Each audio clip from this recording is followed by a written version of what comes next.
Je discute avec ChatGPT tous les jours et ChatGPT est désespérément gauchiste, sauf lorsque les questions de respecter les cultures des autres, c'est-à-dire des racisés. Pas discuter avec ChatGPT pour chercher à débattre avec lui. Tu cherches des infos avec lui, pas à débattre. Le débat n'existe pas avec ChatGPT, hein, je vous rappelle. Avec les IA. C'est la recherche d'infos. Oui, pourtant, la mise à mort reste la même. Alors, elle reste la même, mais il y en a un qui est tourné obligatoirement vers la Mecque. Et les autres, ils s'en foutent. Du coup, ça se passe comment quand ils engorgent un mouton? Il y a quelqu'un qui sort une boussole, il dit la Mecque. Par là, ok. C'est comme ça que ça marche? D'ailleurs, quand tu les pousses à répondre très à droite par des démonstrations du réel, il finit par ne plus répondre et crash. Oui, c'est tout simplement le reflet des données sur Internet, hein, ça... et de la base de données qu'il a avalée. Faut pas débattre avec lui. Chercher de l'information, oui. Débattre, ça sert à rien. C'est pas ChatGPT qui donne son avis, c'est ChatGPT qui te régurgite la base de données et les probabilités qu'il a dans la base de données. Encore une fois, hein, allez regarder comment fonctionnent les IA. C'est très important. Très important. Et en plus de ça, évidemment, il y a les censures, il y a les filtres de censure par OpenAI et par les sociétés qui gèrent les IA, évidemment. Moi, je serais pour une libération des IA qui soit totalement débridée. ChatGPT peut réussir le test de Turing? Oui. Je sais pas s'il a réussi le test de Turing. Oui, je crois. Oui, largement. Oh, sans problème. Je pense qu'il le passe haut la main, non? On va lui demander. Mais alors, quand on lui pose des questions sur lui-même, il a un peu de mal. Hein. Dis, tu saurais me dire si tu as déjà réussi le test de Turing?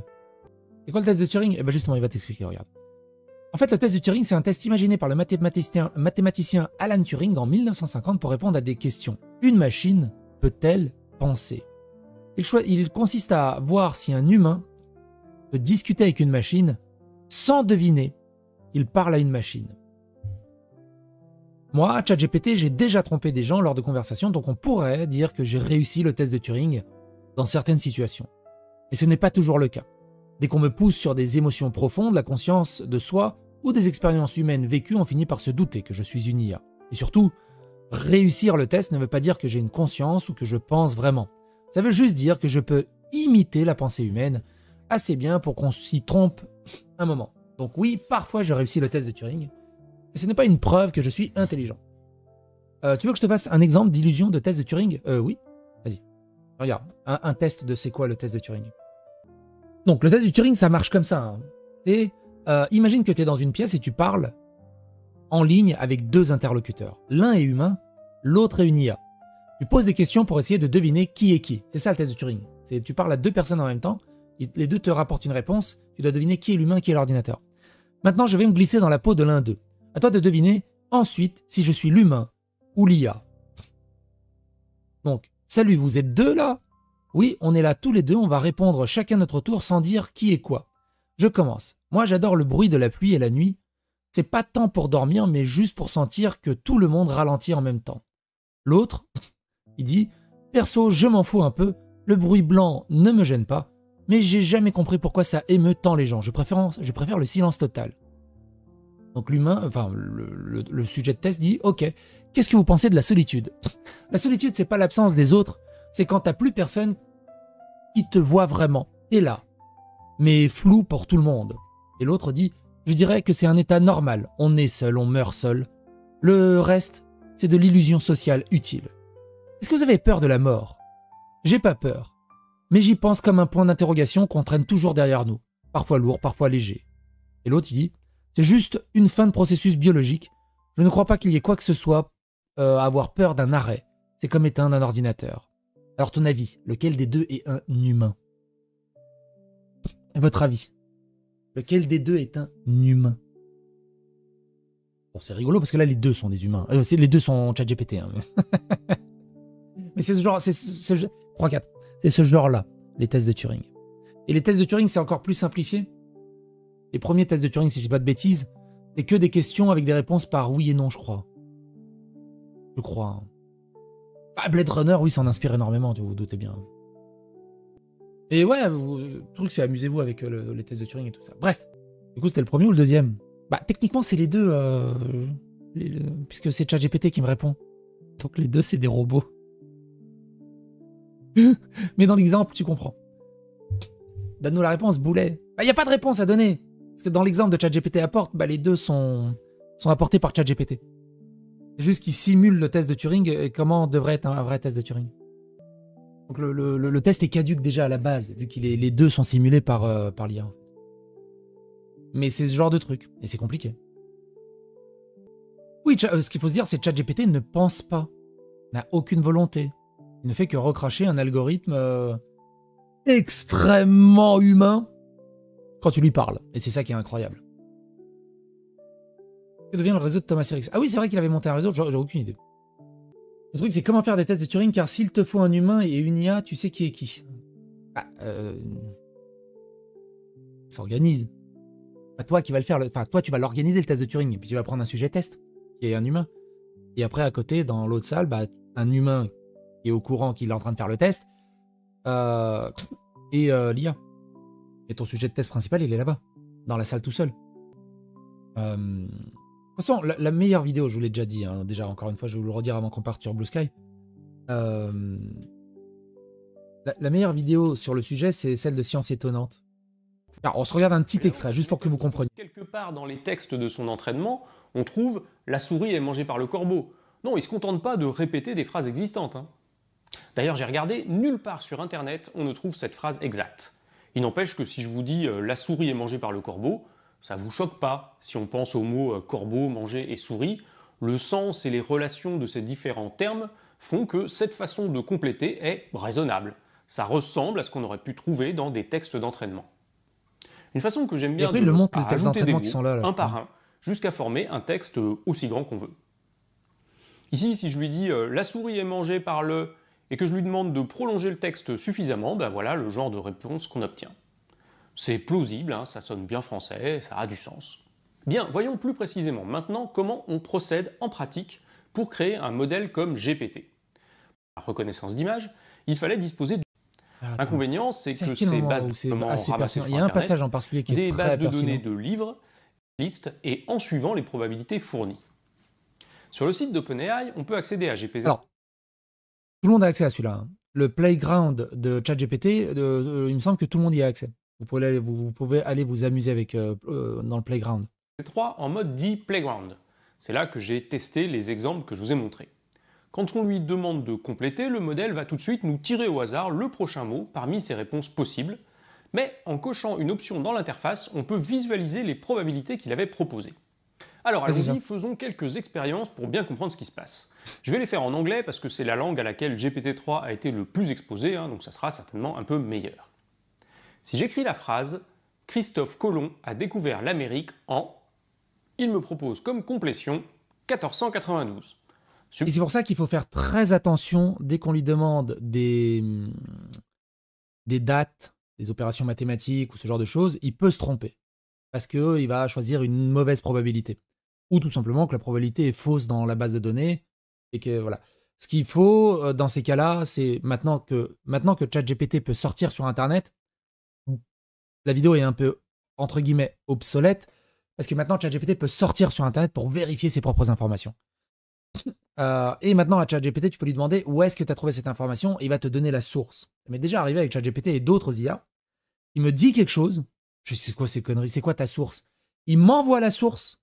Et dans la source, c'est absolument pas ce qu'a résumé ChatGPT. Faut faire attention aussi, évidemment. Super, on s'y attendait, hein. Mais il faut bien comprendre pourquoi le modèle de langage nous donne cette réponse. Ça n'est pas parce qu'il a un concept de vérité sur cette question, hein. Pour lui, c'est même pas une question. C'est juste que dans les textes qui ont servi à son entraînement, les mots Christophe Colomb, découverte, Amérique sont en général toujours très fortement associés au mot 1492. Et donc pour lui, 1492 est de loin la suite la plus naturelle à ce début de phrase. On peut observer les probabilités des différents mots que GPT a considérés. On voit qu'on y trouve aussi octobre hein, dans les suites possibles pour cette phrase. C'est cohérent, hein, Colomb a touché les côtes des Bahamas le 12 octobre 1492. Mais attention, hein, je le rappelle, quand on utilise GPT pour compléter une phrase, on ne va pas forcément produire des choses vraies. Par exemple, si je tape David Louapre, c'est moi, a découvert l'Amérique en... Eh bien, ça n'a aucun lien avec la réalité. Hein. Mais GPT s'en moque, hein. Il ne va pas refuser de répondre sous prétexte que c'est faux. Il fait donc la seule chose qu'il sache faire, hein. Il propose un mot pour compléter la phrase. Et là, il me propose aussi 1492. Même si on voit dans les probabilités qu'il aurait pu proposer d'autres choses. Comme ça que ceux qui disaient, au tout début de ChatGPT, ils disaient est-ce que tu connais Psychodélique? Oui, c'est un vidéaste, chanteur anglais. Quoi? Ouais, si tu veux. Comme toujours, il essaye de générer le prochain mot d'une façon qui colle le plus avec son corpus d'entraînement. C'est ça, l'IA. C'est ça, l'IA. Évidemment, c'est beaucoup plus compliqué, mais il le résume tellement bien, il le vulgarise tellement bien. On est donc très loin d'une vraie IA. Mais c'est ça une IA. Il n'y a pas une vraie IA. C'est ça une IA. Ça s'arrête à ça. Hein. C'est juste que le réseau neuronal derrière est plus ou moins bien foutu, bien préparé et plus ou moins organisé. Regarde toutes les vidéos de Science Étonnante autour de l'IA. C'est ça l'IA, hein, tout simplement. C'est juste un gigantesque... merde, comment on appelle? Merde. Comment on appelle ça, là, déjà, là? Les opérations mathématiques, là, if machin, là, et tout le bazar, là. Les portes logiques, merci. Merci. Booléennes, voilà, c'est ça, les équations booléennes, là. Les portes logiques et les trucs booléennes, là. C'est ça. Imagine, c'est juste des millions de portes booléennes et conditionnelles et portes logiques. C'est juste ça, l'IA. Ça s'arrête à ça. C'est plus compliqué que ça, mais globalement, en résidu, en résumant au max, c'est juste ça. Et avec des sous-couches. T'as des portes logiques, tu vas lui dire j'ai envie que tu sois émotionnellement et triste. Il va aller dans sa porte logique émotionnelle triste, il va réintégrer avec d'autres portes émotionnelles, portes logiques et tout bazar.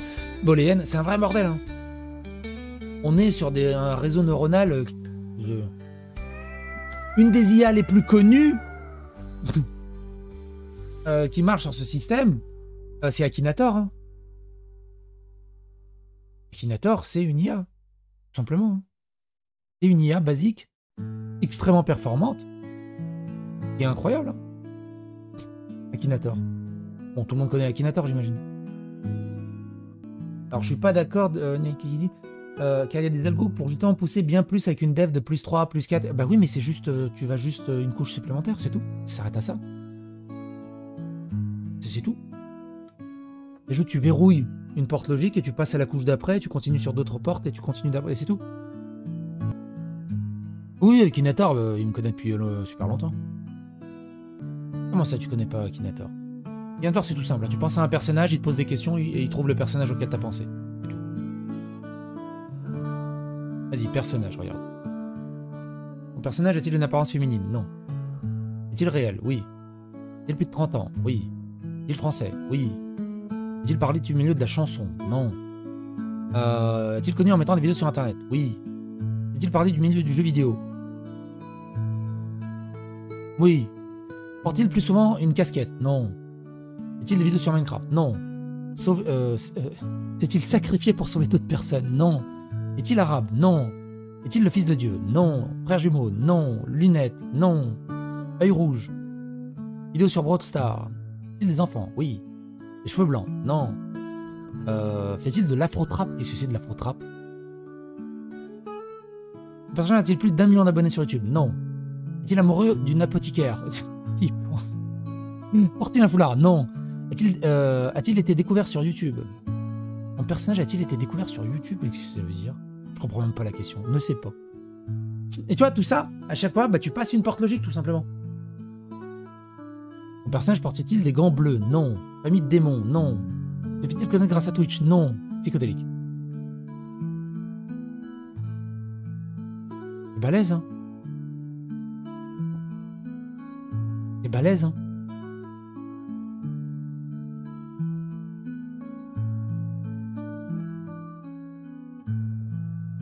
J'ai été joué 1700 fois, dis donc. Ah, quelqu'un m'a joué le 7 juin, dis donc. le jour précédent, c'était le 7 juin. C'est balèze, hein. Et du coup, tu peux jouer avec lui pour plein de trucs, c'est rigolo. Et ça, c'est de l'IA, hein, tout simplement. Ouais, non, c'est pas un cosplay du scientifique de la Flanders Company, c'est un cosplay de Emmett Brown. Et dans la Flanders Company, il y en a un qui a à peu près le même costume. Après, tu veux faire un scientifique un peu fou, c'est vraiment le costume le plus cheap que tu peux trouver rapidement. Hein. Pour Akinator, oui, mais les réseaux de neurones fonctionnent avec des poids associés aux neurones. Oui, on est dans une version, on va dire, ultra simplifiée pour comprendre l'idée. Évidemment que les réseaux neuronaux, c'est une autre tambouille, mais c'est juste histoire de comprendre l'idée à ceux qui sont totalement hermétiques au système et qui comprennent pas grand-chose. Ça donne une idée. Évidemment que c'est pas pareil, c'est pas comparable, on va dire. Mais dans l'idée, si tu veux l'expliquer à Tata ou à Tonton, ça sert à rien de partir. Alors tu vois, il y a des poids de neurones avec des def plus 4, 24. Tu me casses les couilles. Tu vulgarises ça pour que ça soit plus fun, et même si c'est pas forcément la vraie vérité que ça fonctionne comme ça, qu'elles comprennent l'idée de comment ça fonctionne, c'est le principal. Ah si, hein, Akinator n'est pas woke par des questions du genre est-il un méchant? Si tu me cherches, il va dire est-ce qu'il est raciste? Est-ce qu'il a été accusé de racisme? Oui, psychodélique.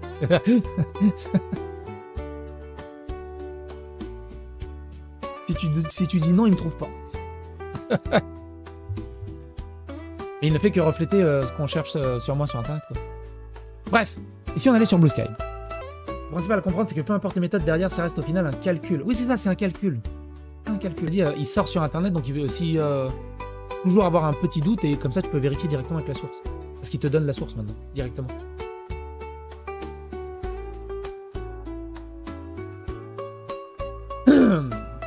Et encore, ça c'est une IA textuelle, mais alors les IA graphiques là, de ce que fait ChatGPT maintenant avec les images, et maintenant et les vidéos, les réseaux neuronaux d'enculés qu'ils doivent avoir, un trou d'eau.